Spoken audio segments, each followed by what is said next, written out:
कौन से लोग स्वर्ग में जाएंगे और कौन से लोग नरक में।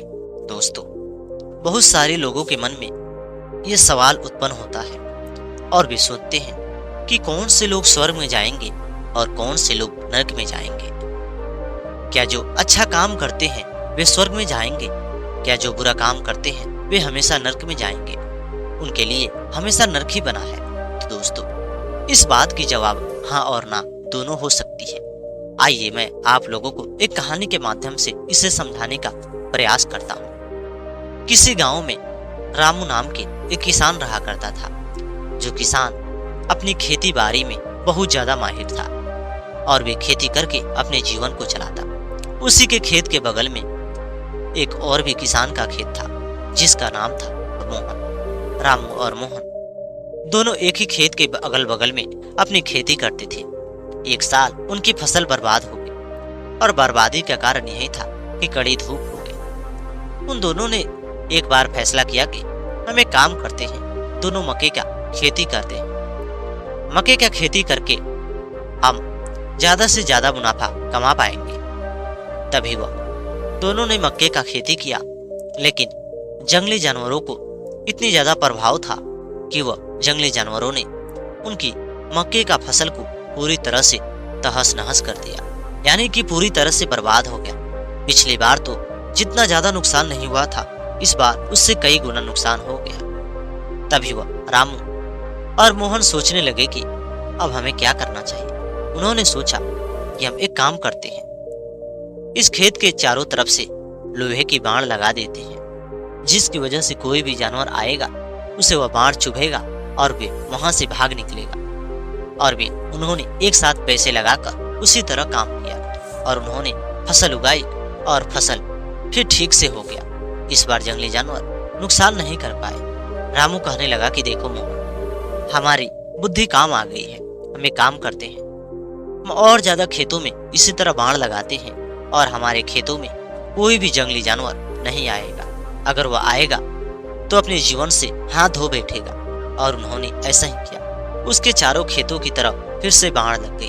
अब उनका खेत दूर से ही नजर आ रहा था, क्योंकि वह गांव में ऐसे किसान थे कि उन्होंने अपने खेतों में चारों तरफ से बाढ़ लगा दिया।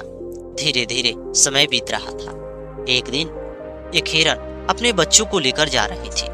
दुर्भाग्यवश वह बच्चा उसी बाण में जा फंसा और वे जितना भी निकालने की कोशिश करती, वह बाण उसे उतना भी चुभता चला गया, जिसके चलते उसकी मृत्यु वहीं पे हो गई। बच्चे की मृत्यु होने के बाद वह हिरन बहुत ज्यादा रो रही थी और वहीं पे खड़ी थी। लेकिन जब वह देखती है कि सुबह होने वाला है, किसान आ रहे हैं, तब भी वह वहीं पे खड़ी थी। जब किसान पास में आए तो वह मक्के के खेतों में जा घुस के बैठ गई। जब वह रामू और मोहन आए और देखा ये हिरन के बच्चा हमारे खेतों के आगे ही मर चुका है, तभी वह देखते हैं कि कांटेदार तारों की वजह से वह मारा गया है, जिसकी वजह से मोहन को बहुत ज्यादा दुख होता है। लेकिन रामू सोचने लगता है, हम तो इसलिए तार को लगाए थे कि वह तार में कोई भी आएगा और चपेट में चला जाएगा। मोहन कहने लगा कि हे भाई, ये तार को निकाल दो, भले हमारी फसल बर्बाद हो जाए, लेकिन हम किसी जानवर को नुकसान नहीं पहुंचा पाएंगे। रामू कहने लगा कि मुझे भी बहुत ज्यादा दर्द हुआ और वे वहां से उस बाण को पूरी तरह से हटा दिए। चारों तरफ से फसल में से बाणों को हटाया।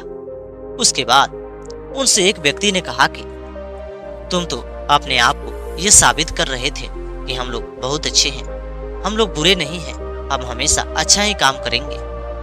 लेकिन आज तुम लोग नरक में जाने वाले काम कर चुके हो। भगवान तुम्हें नरक जरूर देगा, क्योंकि तुम लोगों ने उस हिरन को वध किया है। रामू और मोहन कहने लगे कि भाई, लेकिन हमारी क्या गलती है, हम लोगों ने जानबूझ के ये सब नहीं किया है। तभी वो कहने लगा कि अगर आप जानबूझ के नहीं किए हो तो ये बाण किस लिए लगाए थे? आप तो इसलिए लगाए थे कि हो सकता है जानवर आएंगे, इसी के चपेट में आकर वो अपने जीवन से हाथ धो बैठेंगे। लेकिन अब तो आप लोग नरक में जाने वाले हो। दोस्तों, यहाँ पे आप लोगों के मन में ये सवाल उठता होगा कि वह दोनों नरक में जाएंगे या स्वर्ग में जाएंगे। तो इसका जवाब हाँ और ना दोनों हो सकता है। उन्होंने अपने खेत के बचाव के लिए ऐसा किया था और वे खेतों में फसल बर्बाद हो रही थी, जानवर उसी फसल को बर्बाद कर रहे थे। इसलिए उन्होंने तो अपना काम किया, वे तो जंगली जानवरों को रोकने के लिए ऐसा कर रहे थे, लेकिन हो सकता है अगर वो फसल को चिंता ना करते ज्यादा और वे उस बाण को नहीं लगाते तो आज वो मारा नहीं जाती। इसलिए भगवान ही जानता है कि वह दोनों को कौन सी सजा देगा, नरक देगा या स्वर्ग देगा। ये तो भगवान पे ही छोड़ दो, क्योंकि इसका जवाब हाँ और ना दोनों हो सकता है। ठीक उसी प्रकार उन्होंने अपने जीवन को धीरे धीरे आगे चलाते रहे। एक दिन रामू की पत्नी और मोहन की पत्नी में बहुत गहरी दोस्ती हो जाती है, जिसके चलते रामू की पत्नी मोहन से कहती है कि मोहन, मैं तुम्हारी पत्नी की सहेली हो चुकी हूँ, एक काम करो, तुम भी मेरे पति का मित्र बन जाओ। उन दोनों ने मित्र कर लिया। मित्र करने के बाद वे दोनों आपस में हमेशा घुल मिल के बैठते थे, बात विचार किया करते थे। एक दिन रामू ने कहा कि हे मोहन, मेरी बहन की तबीयत खराब है और मुझे उसके घर जाना है। तुम फसल को देखभाल अवश्य करना, क्योंकि फसल अब तो कटने वाली है और फसल तो काफी महंगी बेची जाएगी। और वे चला जाता है और वे जाकर अपनी बहन से मुलाकात करता है और वे बहन कहती है कि हे भाई, मुझे इलाज कराने के लिए पैसे नहीं है और मेरा पति मेरे को ऐसे ही छोड़ दिया है कि भले मर जाए। एक काम करो भाई, आप मेरा इलाज कराओ, आप अपने कंधे पे उठाओ, अपने घर लेकर चलो। बहन को इस हालात में देखकर उसने अपने बहनोई से मिला और कहा कि आप इसका इलाज क्यों नहीं कराते। उसने कहा कि देखो, हमारे पास तो धन संपत्ति कुछ भी नहीं है और जितना था उतना सारा बेचकर मैंने दारू पी गई। यह बात सुनने के बाद रामू कहने लगा कि लेकिन शराब पीना ये तो ठीक नहीं है, सेहत के लिए हानिकारक है और धन संपत्ति पूरी तरह से बर्बाद हो जाती है। यह बात सुनने के बाद उसने कहा कि आप अपने ज्ञान अपनी बहन तक सीमित रखो, आगे इसे फैलाने की कोशिश मत करो, नहीं तो हमसे बुरा कोई नहीं होगा। दोस्तों, अब वह शराबी व्यक्ति स्वर्ग में जाएगा या नरक में जाएगा? तो यहाँ पे ये जवाब तो है कि वह नरक में जाएगा, क्योंकि वह अपने बच्चों को, अपनी पत्नी को बुरे समय में वह डालकर जमीनों को बेच बेच कर वह शराब पी गया, जिसकी वजह से उसकी पत्नी को दुख और तकलीफ है। अगर आप किसी भी स्त्री से शादी करते हो, अगर आप उस स्त्री को धोखा देते हो, दुख और तकलीफ देते हो, तो आप पापी हो, आप हमेशा नरक में जाओगे। अगर आपको किसी को धोखा देना है, अगर आप अपने लत से मजबूर हो, तो आप शादी मत करिए, नहीं तो किसी की लड़की आती है, किसी की बेटी आएगी, अगर उसे दुख और तकलीफ होगा तो आप हमेशा नरकवासी ही बनोगे। ठीक उसी प्रकार रामू ने अपने बहन को उठाया और एक गाड़ी से लेकर अपने घर आया। आने के बाद अपनी पत्नी से पूरी बात को बताया। उसकी पत्नी रोने लगी और कहने लगी कि ले जाइए, पहले इनका इलाज कराइए। उसने अपने मित्र को बुलाया। मित्र को बुलाने के बाद उसने कहा कि भाई, इसे लेकर इलाज हमें कराना ही होगा, और वे ले जाकर इलाज कराता है। इलाज कराने के बाद वो बेचारी ठीक हो जाती है और वे वहीं पे रहने लगती है। धीरे धीरे समय बीतता ही चला जाता है। अब वो अपने बच्चों को खातिर बहुत ज्यादा रो रही थी, लेकिन वह शराबी व्यक्ति बच्चों को आने नहीं दिया था। अब वह बच्चों को जैसे तैसे अपने पास मंगवा लेती है। उसके बाद वह धीरे धीरे अपने समय को इसी तरह जीती रहती है। एक दिन वह अकेली में बैठी हुई थी और वे सोच रही थी कि मेरे माता पिता इस संसार को छोड़ के चले गए और मैं इस संसार में अपने माता पिता को त्याग कर अकेली बन चुकी हूँ।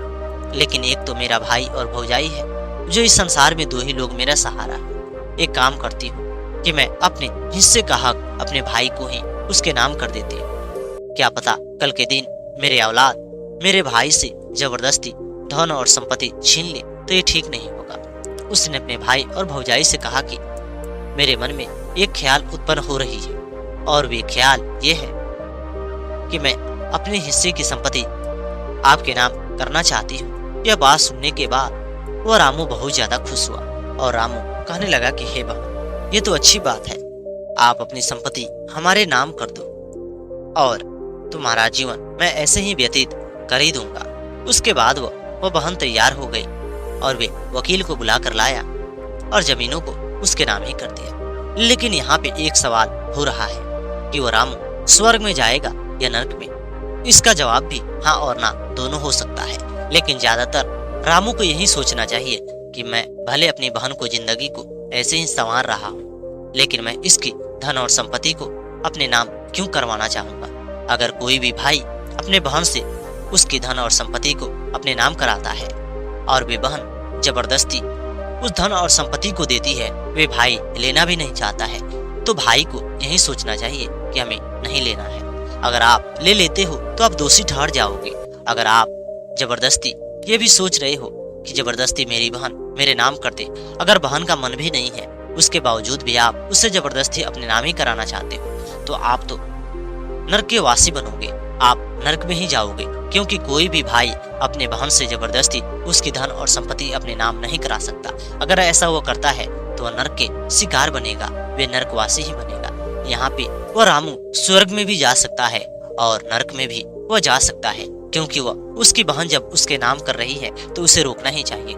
लेकिन बहन अगर वो नहीं मान रही है, जबरदस्ती भी कर रही है, तो ठीक है, रामू को उस समय उसकी संपत्ति अपने नाम करवा लेनी है, लेकिन आगे चल के उसकी संपत्ति को वापस उसे लौटा देना है, क्योंकि अपनी बहन को वो देखभाल किया है, कोई और व्यक्ति नहीं है। ठीक उसी प्रकार रामू अपने नाम करा लेता है। जब मोहन को ये बात पता चलती है तो मोहन कहने लगा कि भाई तुम तो बहुत बड़ा पापी हो, तुम्हें ये पाप बहुत बड़ा लगेगा, तुम्हें ऐसी पाप नहीं करनी चाहिए।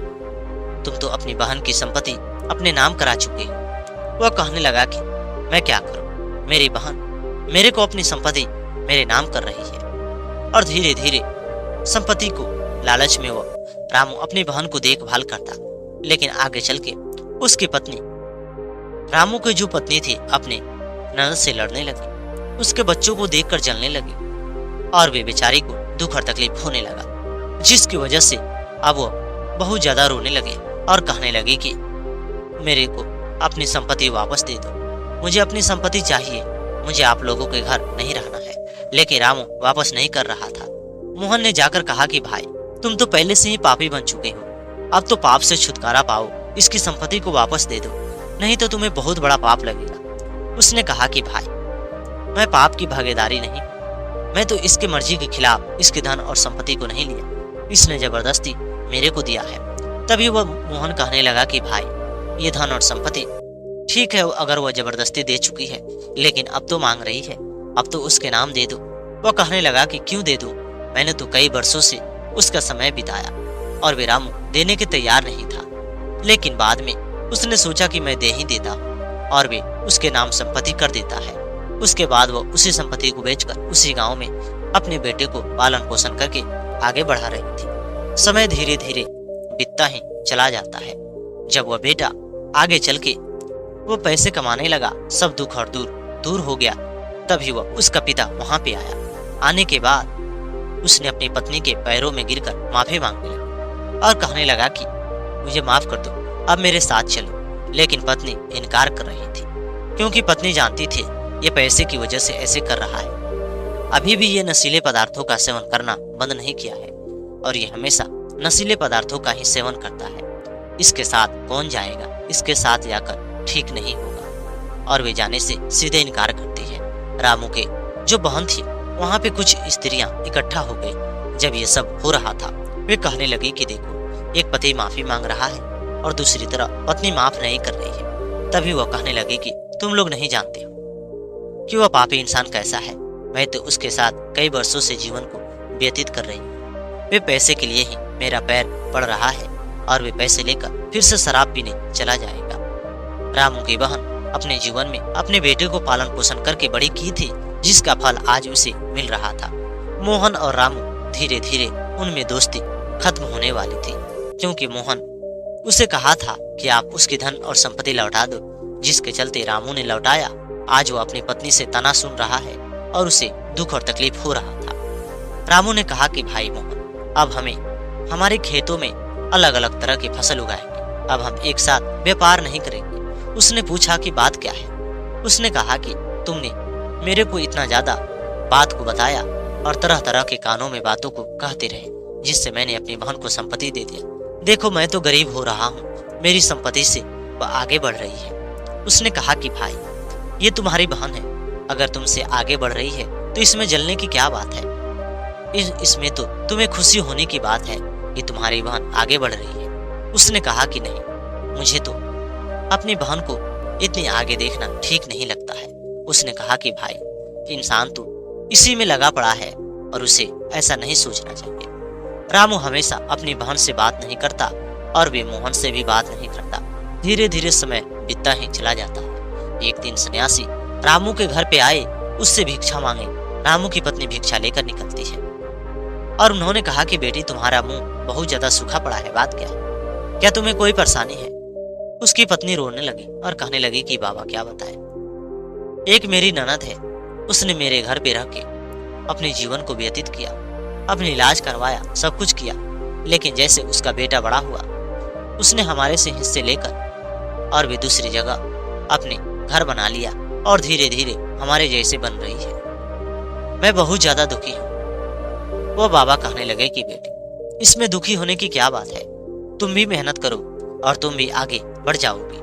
तुम तो झूठ मूठ में पाप की भागीदारी हो रही हो। जो लोग दूसरे की धन और संपत्ति देखकर जलते हैं, वे पाप की भागीदारी होते हैं। बेटी, तुम ऐसा मत करो। तुम भगवान के भक्त बनो और किसी को पैसे संपत्ति देखकर नहीं जलना चाहिए। जो लोग ऐसा करते हैं, आगे चल के वह गरीब हो जाते हैं। यह बात सुनने के बाद उस स्त्री को दिमाग में ये बातें बैठ गई। वह सोचने लगी कि आज से मैं कभी भी उसके बारे में नहीं सोचूंगी और मैं हमेशा खुश रहने की प्रयास करूंगी। शाम के समय रामू अपने मुंह को बनाया हुआ घर आता है। आने के बाद वो अपनी पत्नी को देखता है जो उसका चेहरा खिलखिला उठा है। वो पूछने लगा कि बात क्या है, तुम आज बहुत ज्यादा खुश लग रही हो। उसने बताई कि मैं क्या बताऊं, आज मैं एक सन्यासी से मिली थी और वे सन्यासी मुझे ऐसे ज्ञान की बातें देकर गए हैं कि जीवन भर वो कामयाब आएगी।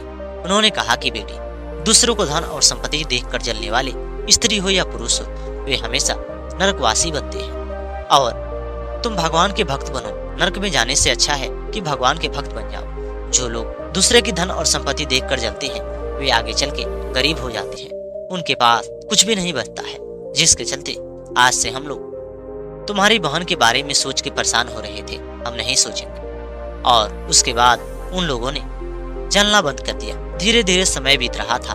रामू के जीवन में बेटे थे। उसने शादी करने के लिए एक रिश्ता देखा। तभी वह मोहन और अपनी बहन को बुलाया और बहन से कहा कि हे बहन, तुम चलो। और वे बहन अपने भाई से जब हिस्सेदारी लिया था, वे सोच रही थी मैं नहीं जाऊंगी, लेकिन वह भाई हिस्सा देने के बाद भी उसे पूछ रहा था। अब तो उसे लग रहा था कि मैं ठीक कर रहा हूँ। इधर मोहन कहता है कि भाई, अब तुम नरक में नहीं बल्कि स्वर्ग में जाओगे। अपनी बहन को संपत्ति हक देने के बाद भी तुम उसे पूछ रहे हो, प्रभाव कर रहे हो। धीरे धीरे समय बीतता चला गया। एक दिन रामू को जो भंजा था, वे प्रदेश से काम करके वापस घर लौटा। उसने अपनी माँ से कहा कि हे माँ, भगवान का दिया हुआ सब कुछ है, मेरे पास किसी भी चीज की कमी नहीं। एक काम करते हैं, हम अपने मामा के यहाँ से जितने भी धन और संपत्ति लिए हैं वापस लौटा देते हैं और हम दूसरे जमीन खरीद लेंगे। और वे जबरदस्ती अपनी माँ से वापस लौटवा देता है। रामू खुशी से उसे वापस स्वीकार करता है और वे कहता है कि हे बहन, अब तुम्हें चिंता करने की बात नहीं है। अगर तुम्हारे पास पैसे हैं तो बहुत सारी धन और संपत्ति मिलेगी, तुम खरीदते जाना। और रामू अपनी बहन के लिए धन और संपत्ति खरीदते जाता है और रहने के लिए वो एक कच्चा मकान से पक्का मकान बना लेते हैं। उसके बाद उनका दिनचर्या उसी तरह बीत रहा था। दोस्तों, ठीक उसी प्रकार जो लोग अपने भाई से बेईमानी करते हैं, धन और संपत्ति को हड़प लेते हैं, बूढ़े माता पिता के कानों में अपने बड़े भाई या छोटे भाई के खिलाफ भरकर उनकी संपत्ति अपने हाथों कर लेते हैं, अपनी बहन को संपत्ति देने से इनकार करते हैं, या कोई बहन अपने भाई से जबरदस्ती संपत्ति छीन लेती है। वो भाई सब कुछ उसका मान आदर कर रहा है, उसके बाद भी वो छीन लेती है। ऐसे लोग नरक के शिकार बनते हैं। लेकिन वहीं पे कुछ लोग जैसे रामू है, उसने अपनी बहन को हक और संपत्ति दिया, उसके बाद भी उसे शादी में बुला रहा है, उसका मान आदर कर रहा है, वे हमेशा स्वर्ग में ही जाएगा। ऐसे लोग स्वर्ग में जाते हैं। इसलिए इंसान को अपने कर्मों पे ध्यान देना चाहिए और जो लोग अच्छे कर्म करते हैं उन्हें फल अच्छा ही मिलता है और जो बुरे कर्म करते हैं उन्हें फल बुरा ही मिलता है। तो बात यहाँ पे आती है कि कौन से लोग स्वर्ग में जाएंगे और कौन से लोग नरक में जाएंगे। तो दोस्तों, जो लोग जैसा कर्म करेंगे उन्हें फल वैसा ही मिलेगा, और कौन स्वर्ग में जाएगा और कौन नरक में जाएगा ये बात भगवान ही जानते हैं। लेकिन इंसान को यही सोचना चाहिए कि अच्छा कर्म करने वाले लोग हमेशा स्वर्ग में जाते हैं, बुरा काम करने वाले लोग हमेशा नरक में जाते हैं। लेकिन ये बात यहाँ पे इसलिए थोड़ी सी गलत होती है कि जो लोग पहले बुरा काम करते हैं, जाने अनजाने में उन्हें बहुत बड़ा बुरा काम कर बैठे हैं, लेकिन अब वो तौबा कर चुके हैं। उन्हें ऐसा लगता है कि अब मैं बुरा काम नहीं करूंगा, और वे अच्छा काम करना शुरू कर देते हैं। तो भगवान उन्हें माफ कर देते हैं और वे भी स्वर्ग का हकदार बन जाते हैं। इसलिए हमें किसी को देखकर ये नहीं सोचना चाहिए कि ये बुरा है, ये बुरा ही काम करता होगा, ये हमेशा बुरा काम करता है, ये तो हमेशा नरक में ही जाएगा। ऐसा नहीं है। क्या पता वो कोई ऐसा काम कर दे जो भगवान को बहुत अच्छा लगे और वे हमेशा नरक से स्वर्ग का हकदार बन जाए। इसलिए स्वर्ग और नरक में कौन जाएगा, ये इंसान देखकर तय करता है, और भगवान वो इस प्रकार तय करते हैं कि आपको कुछ पता ही नहीं है। आप ये सोचोगे कि ये बुरा है, नरक में जाएगा, लेकिन वहीं पे वो स्वर्ग में पहुंच जाएगा। लेकिन आप ये सोचोगे ये तो बहुत ईमानदार है, ये हमेशा भगवान की भक्ति में लगा पड़ता है, किसी से झगड़े लड़ाई नहीं करता है, ये हमेशा स्वर्ग में जाएगा। लेकिन वही व्यक्ति भगवान की नजरों में सबसे बुरा होगा और वे नरक में चला जाएगा। इसलिए इस बात को आप लोगों को हमेशा सोचना चाहिए कि हमेशा हमें अच्छा कर्म करना चाहिए, किसी को दिल नहीं दुखाना चाहिए, और हमें अपनी ओर से ईमानदार रहना चाहिए। और यही ईमानदारी आगे चल के हमें स्वर्ग का हकदार अवश्य बनाएगी। दोस्तों, उम्मीद करता हूँ कि आप लोगों को इस कहानी में जो भी बात बताई गई होगी आप लोगों को समझ में आया होगा, और आप लोग इस बात से सहमत होंगे कि कर्मों का फल इंसान को अवश्य मिलता है। अगर आप लोग इस बात से सहमत हैं तो आप लोग इस चैनल को सब्सक्राइब करें, और ये बातें अगर आप लोगों को अच्छी लगी है तो कमेंट करें और अपने दोस्तों में शेयर करना ना भूलें। दोस्तों में शेयर करें ताकि उन्हें भी इतनी अच्छी ज्ञान की प्राप्ति मिल पाए।